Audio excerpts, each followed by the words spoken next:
Je voudrais qu'on parle un peu des rapports entre l'acte et la pensée. Et vous savez que c'est un des problèmes non seulement de la philosophie, mais de la vie.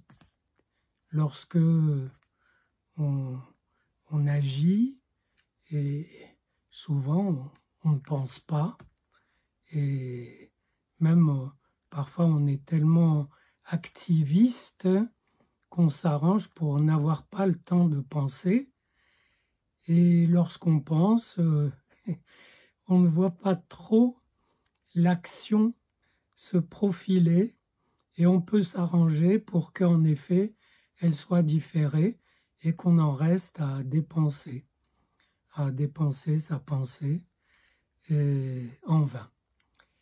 Et bien sûr, faire un lien entre la pensée et l'acte, ça paraît aussi un peu banal, un peu bête. Voilà, il faut réfléchir avant d'agir.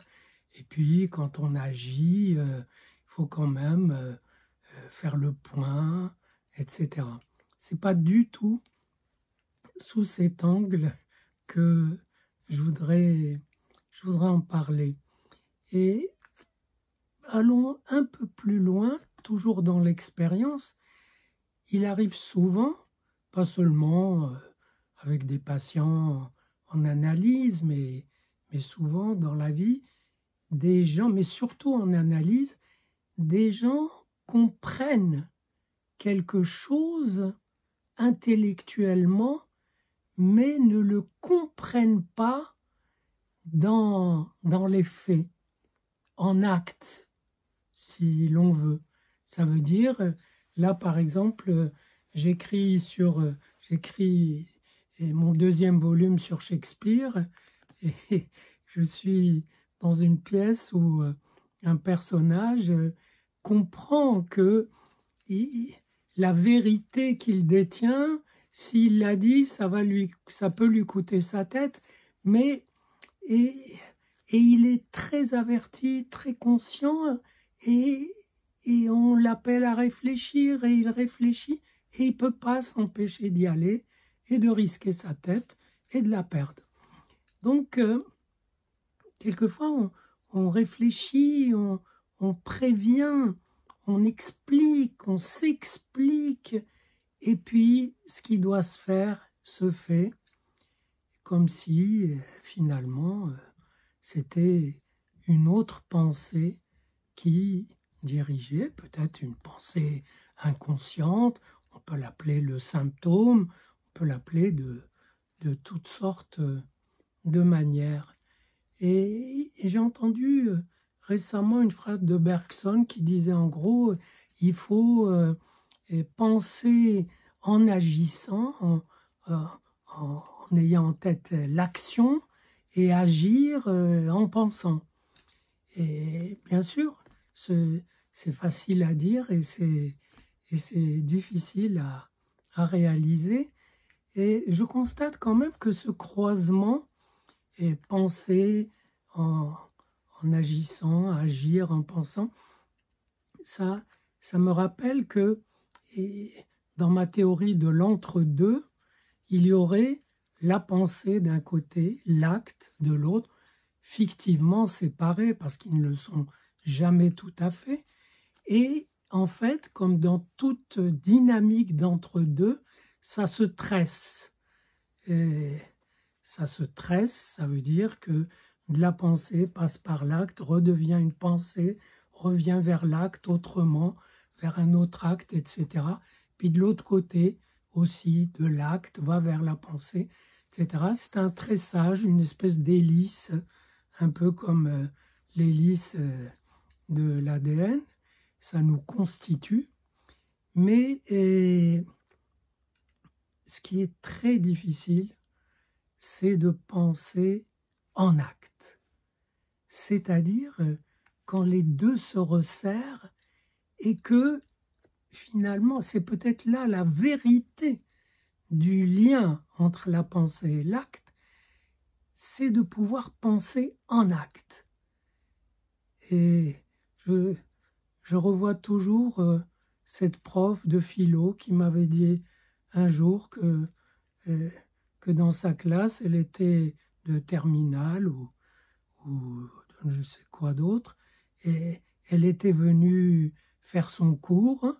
Elle est dans une banlieue, dans un lycée de banlieue. Elle a trouvé un tas d'ordures sur son bureau. Elle est restée sidérée. Et puis elle a fait son cours, comme prévu. Et c'était un cours sur l'acte. Elle a fait le cours avec Platon, Aristote, Kant, etc., comme prévu. Et puis elle est rentrée chez elle. Et le lendemain, elle a plus envie de retourner faire cours. Elle s'est mise en congé maladie. Puis après le congé, elle n'a plus envie. Et qu'est-ce qui s'était passé? Et c'est pas les élèves, ils l'ont, d'accord, violemment chahuté, mais c'est pas eux la vraie cause. Je pense que ça s'est télescopé dans sa tête, dans son corps, que elle voulait parler de l'acte, et l'acte s'est présenté, et elle n'a rien dit sur l'acte par peur d'affronter les autres, qui, je suis sûr, ne lui auraient pas sauté dessus, par peur tout court. Il est vrai que dans son histoire, elle avait de quoi être phobique par tradition, si je puis dire. Et son peuple avait de quoi redouter, de quoi avoir peur d'être persécuté.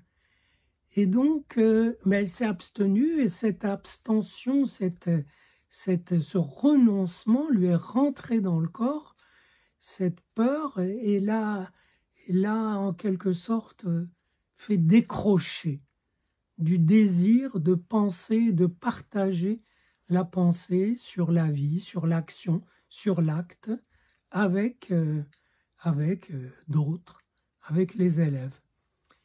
Et pourtant, ça aurait été génial si elle avait questionné qui a fait cet acte, et les gens n'auraient pas répondu, tant mieux, elle aurait analysé pourquoi on se défile quand on a fait un acte collectif, et puis surtout, qu'est-ce que c'est l'acte? Et puis, elle aurait pensé en acte, sans avoir à définir ce que c'était que penser en acte. Penser en acte, c'est finalement saisir l'acte qui vient de se produire, dont on est objet ou sujet, un acte qui nous a échappé ou qui nous tombe du ciel comme un événement, et se demander d'où ça vient, qu'est-ce que c'est, qu'est-ce que ça nous fait, et d'être plus que sincère, d'être vraiment exigeant sur ce qu'on sent venir de soi et ce qu'on a envie de se transmettre à soi-même déjà, pendant qu'on l'explique aux autres. Et donc, penser en acte et puis comprendre que dans tout acte, il y a une pensée. Une pensée qui n'arrive pas à s'expliciter, n'arrive pas à se dire parfois, n'a même pas trouvé les mots et a été remplacée par l'acte. Ça arrive. Ça s'appelle passage à l'acte, mais on abuse un peu trop de ce terme, surtout quand on dit que les terroristes passent à l'acte, comme s'ils n'avaient pas de mots alors que les mots sont écrits. Et donc, l'acte, l'événement, est une pensée en attente d'être reçue ou en protestation de n'avoir pas été reçue, de n'avoir pas été entendue, ou en pure et simple irruption dans notre surdité, dans notre absence à nous-mêmes et au monde. Et donc, par ces points de coïncidence, où l'acte est une pensée en appel et où la pensée fait acte quand elle s'empare de l'acte de penser lui-même, mais pas en tournant en rond, en se questionnant, parce que c'est très à la mode de tout tourner en auto-questionnement. Non, en attrapant l'acte énigmatique qui vient de se produire.